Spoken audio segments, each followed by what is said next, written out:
2025 সালে যদি আপনি প্ল্যান করে থাকেন হায়ার স্টাডির জন্য ইউরোপ বা আমেরিকার যে কোনো কান্ট্রি বা জার্মানি, আর আপনার হাতে যদি পর্যাপ্ত পরিমাণের টাকা এবং 50 থেকে 60 লক্ষ টাকা মিনিমাম ব্যাংক ব্যালেন্স থেকে থাকে, তাহলে আমি বলবো আপনার জন্য হতে পারে ইউরোপ একটা বেস্ট অপশন। কিন্তু আপনি যদি দ্রুত সময়ের মধ্যে বিশ্বের টপ র্যাঙ্ক ইউনিভার্সিটিগুলোতে খুব কম মানে নামমাত্র একটা খরচে হায়ার স্টাডির জন্য আসতে চান, তাহলে অবশ্যই আপনার জন্য চায়না।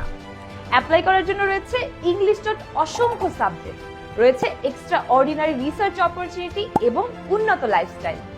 দ্রুত আপনার স্কলারশিপ সহ যে কোনো প্রোগ্রামের জন্য আপনি চাইলেই এনরোল করতে পারেন আমাদের মাধ্যমে। আমরা দিচ্ছি শতভাগ ভিসা এবং স্কলারশিপ নিশ্চয়তা। বিস্তারিত জানতে এখনই যোগাযোগ করুন A2C গ্লোবালের সাথে কিংবা স্ক্রিনে দেওয়া নাম্বারে, অথবা আপনি চাইলে ডিরেক্ট আমাদের ফেসবুক পেজেও নক করতে পারেন।